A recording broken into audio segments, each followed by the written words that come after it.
Bonjour Richard Ferrand. Bonjour. Combien seront-ils vendredi soir à voter contre le projet de loi Asile et Immigration? Nous ferons les comptes ensemble, si vous voulez. Ce que je sais, c'est que, naturellement, la loi sera adoptée par la majorité, comme d'ailleurs j'ai eu l'occasion de le dire depuis le début. Et nous avons ouvert hier les discussions. On va rentrer dans le dur sur les amendements pendant toute la semaine. Donc c'est cela qui compte. Et vous savez ce qui compte tout de même, c'est une loi que nous faisons, je vous le rappelle juste, pour faire en sorte qu'il n'y ait pas 14 mois d'attente quand on demande l'asile, mais 6 mois, que l'on soit mieux intégré lorsqu'on est admis sur notre sol, mais aussi que l'on soit reconduit vers le pays d'origine lorsqu'on n'est pas légitime à rester sur notre sol. Donc c'est quand même ça qui est important dans cette loi, si vous permettez. Mais vous me faites la leçon, mais je vous assure qu'on va en parler.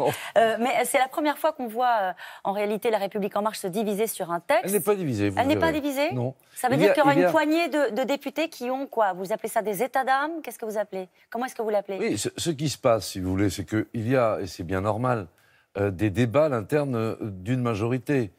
Je me souviens que parfois, je lis, il n'y a que des godillots, tout le monde est au garde à vous. Et ensuite, lorsqu'il y a des débats, on dit, oh là là, c'est le désordre. Combien sont-ils, Richard rien Ferrand? de tout ça. Combien sont-ils? C'est une poignée de députés La République En Marche? C'est une dizaine de personnes? Combien sont-ils? Ce sont quelques députés qui déposent un certain nombre d'amendements sur lesquels ils n'ont pas, à ce stade, obtenu satisfaction du ministre de l'Intérieur et qui comptent porter le débat dans l'hémicycle. Juste que rien que de très normal. S'ils votent contre, ils sortent de la majorité? Écoutez, la règle de vie dans un groupe, c'est quoi? C'est que lorsqu'on n'a pas réussi à convaincre la majorité de ses collègues, eh bien, on se soumet à la position majoritaire. C'est une règle assez simple, ça s'appelle la démocratie. Donc, il y a une semaine pour faire la pédagogie de cette règle, mais je ne suis pas très inquiet, voyez-vous, parce que nos collègues veulent défendre un certain nombre de choses sur la durée de rétention, sur les mineurs, sur des choses très techniques. Ouais. Ils ont à cœur de porter le débat, mais il y a un large consensus sur l'esprit de la loi. Il y a des débats sur la lettre d'un certain nombre d'articles. Plus de 1000 amendements doivent être étudiés, dont 200 déposés par les députés de La République En Marche. On va rentrer dans le détail, justement, des points qui peuvent être encore discutés. Quels sont les leviers qui pourraient vous permettre de faire rentrer tout le monde au bercail? Non, mais je ne crois pas que je sois là, moi, pour faire rentrer le monde au bercail, pour, comment vous avez dit au début, mettre tout le monde dans le rang, ou je ne sais quoi. Je ne suis pas un surveillant général. Si vous avez fait preuve d'autorité jusque-là. Vous leur avez envoyé des messages assez fermes, quand même. Non, ce que j'ai dit, évidemment, c'est que dès l'instant que l'on est dans un groupe dont on porte les couleurs, les règles majoritaires doivent s'appliquer pour tous. Mais c'est une règle démocratique. Ce n'est pas une règle d'autorité. Et croyez bien, d'ailleurs, que l'immense majorité des collègues l'ont parfaitement bien compris. C'est même ce que dit le président de la République. Je ne sais pas si c'est un message qui vous est adressé. Il a dit « Les députés sont libres et expriment leurs convictions. Absolument. Je crois à une démocratie où les parlementaires ne sont ni des godillots ni des frondeurs. Donc ils ont le droit de voter contre et de rester dans la majorité. » Ça, vous dites non. Entre les godillots et les frondeurs, il y a juste les députés responsables. Alors, et c'est ceux-là qui forment notre groupe. Est-ce qu'il peut y avoir des avancées sur la question de la rétention des mineurs? Écoutez, je crois qu'aujourd'hui, le texte a atteint un point d'équilibre. Car songez que depuis le 23 décembre, ça commence à faire un peu de temps, il y a eu d'innombrables discussions, d'innombrables réunions avec le ministre de l'Intérieur. Et si on regarde le texte originel et le texte tel qu'il est débattu, on trouve en de très nombreux points des avancées, des discussions qui ont abouti à cela. Ensuite, tel qu'il est sur la table aujourd'hui, le texte est équilibré et nous allons avancer autour de ce texte. Ça veut dire qu'il n'y a plus d'évolution possible sur le contenu du texte. Il y a d'autres sujets, par exemple. Les députés veulent enfin permettre aux demandeurs d'asile de pouvoir travailler au bout de 6 mois contre 9 aujourd'hui. Ça peut bouger? Ça va être l'objet de discussions avec le ministre. Ça fait partie de choses, si vous voulez, là aussi, il faut regarder le sens. Quelle est l'idée? L'idée, elle est que lorsque l'on a le droit d'asile, eh bien, on soit en capacité, le plus vite possible, d'aller vers le travail. Ceci pour mieux s'intégrer dans notre pays. Donc il y a des discussions. Pourquoi? Parce qu'il ne faudrait pas que quelqu'un qui serait admis au droit d'asile, en quelque sorte, accède plus vite au marché du travail qu'un certain nombre de personnes en situation régulière ne le peuvent aujourd'hui. Là aussi, c'est une question d'égalité. Donc ce sont des sujets de délai qui sont extrêmement techniques, mais le débat va continuer. Mais le débat va continuer et il y a certaines dispositions qui peuvent encore bouger, parce que vous dites dans un même temps, le texte en l'état est suffisamment équilibré. Il est équilibré. Oui. Il est équilibré, donc vous ne souhaitez pas qu'il bouge davantage. C'est ça ce que je comprends. Disons qu'il y a eu 2 lectures en commission.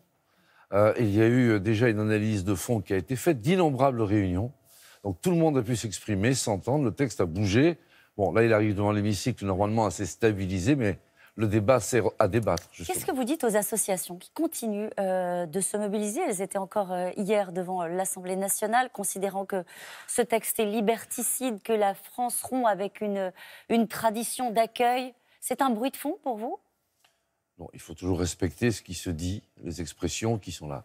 Mais ce que je crois, c'est qu'on ne peut pas, de toute façon, continuer à laisser des flux migratoires se dérouler comme ils se déroulent aujourd'hui, avec une faible capacité d'intégration. Donc nous disons aux associations que ce que nous faisons, c'est en réalité plus de fermeté pour plus d'humanité et d'efficacité. C'est cela qu'il faut entendre. Et vous parlez de flux migratoires. Ce que disent les associations, c'est qu'elles demandent des chiffres. Par exemple, Gérard Collomb, il parle de centaines de milliers de personnes qui arriveraient chaque année. Il parle de submersion. On ne peut pas être plus précis? Écoutez, les demandes d'asile, on a bien vu qu'elles avaient augmenté. Les demandes de régularisation ont elles aussi augmenté. Et on constate une présence irrégulière plus nombreuse que par le passé à un certain nombre de points de France. Donc, ça suffit pour justifier ce texte? Oui, moi, ce texte, il faut tout de même lui donner sa bonne dimension. C'est un texte européen en ce qu'il se cale sur un certain nombre de dispositions qui existent notamment dans les pays scandinaves, qui ne sont pas tout à fait connus pour être des dictatures déshumanisées. Donc, en vérité, c'est un texte de convergence européenne. Et si vous regardez le texte qui est sur la table, eh bien, il ressemble à ce qui se pratique en Suède, à ce qui se pratique en Allemagne ou ailleurs. Donc, je crois que là-dessus, il faut rester au bon niveau de contestation et au bon niveau d'analyse. Ce n'est pas un texte extravagant du point de vue du droit européen, c'est au contraire un texte de convergence européen. Hier, Jean-Luc Mélenchon a réclamé les preuves. Les preuves des attaques chimiques qui ont justifié les frappes françaises. Où sont les preuves? Est-ce qu'on ne peut pas produire ces preuves-là devant la Commission de la Défense, par exemple, devant les présidents de groupe, pour mettre un terme à la polémique? Non, mais les preuves, elles sont là. Elles sont là. Lorsque dimanche matin, le Premier ministre, entouré du ministre des Affaires étrangères, de la Défense et du chef d'état-major des armées, a réuni les présidents de groupe et les présidents des assemblées, il a indiqué quoi? Il a indiqué que depuis quelques mois, nous avons 44 signalements d'utilisation d'armes chimiques, que les vérifications faites par nos services, ont confirmé ces preuves. Il y a bien eu l'utilisation qui est interdite par le droit international d'armes chimiques, et leur utilisation est bien le fait d'un régime assassin qui utilise tout de même des armes chimiques contre son propre peuple, contre les populations civiles. Donc c'est cela qui est sur la table. Elle est déplacée, cette polémique? Elle est totalement infondée, en tout cas. La France a lancé une procédure pour retirer la Légion d'honneur à Bachar el-Assad. Il l'avait reçue en 2001 des mains de Jacques Chirac. C'est une décision présidentielle? C'est en tout cas une décision juste.